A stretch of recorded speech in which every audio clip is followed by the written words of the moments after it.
గత 42 సంవత్సరాలుగా పార్టీలోను, ప్రభుత్వంలోనూ నిర్వహించుకుంటూ వచ్చాను. ఎక్కడ కూడా నేను ఇబ్బంది పడలేదు. వేరే వాళ్ళని కూడా ఇబ్బంది పెట్టలేదు. మళ్ళీ ఈ తరుణంలో నాకు ప్రభుత్వ సలహాదారుడు ఇవ్వటం ఒక ప్రత్యేకమైన, బరువైన బాధ్యతగా నేను భావిస్తున్నాను. ఎందుకంటే ఆనాడు ఉండే రాజకీయాలు వేరు, పరిస్థితులు వేరు.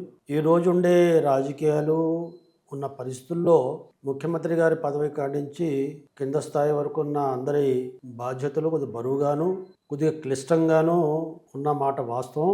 కాబట్టి ఈ బాధ్యతల్ని నేను కొద్దిగా త్రికరణ శుద్ధిగా, ఒక లయబద్ధంగా, ప్రజాహితంగా, చంద్రబాబు నాయుడు గారి ఆశయాలు, ఆశలకు తగ్గట్టుగా చేయటానికి నేను ఇంకా కొద్దిగా ఎక్కువగా ఆలోచించి ప్రణాళిక రూపొందించుకొని తదనుగుణంగా నేను నా బాధ్యతలను సక్రమంగా, సవ్యంగా నిర్వహించవలసిన పరిస్థితి, ప్రత్యేక పరిస్థితి ఈనాడు ఉందనేది నాకు అనిపిస్తుంది.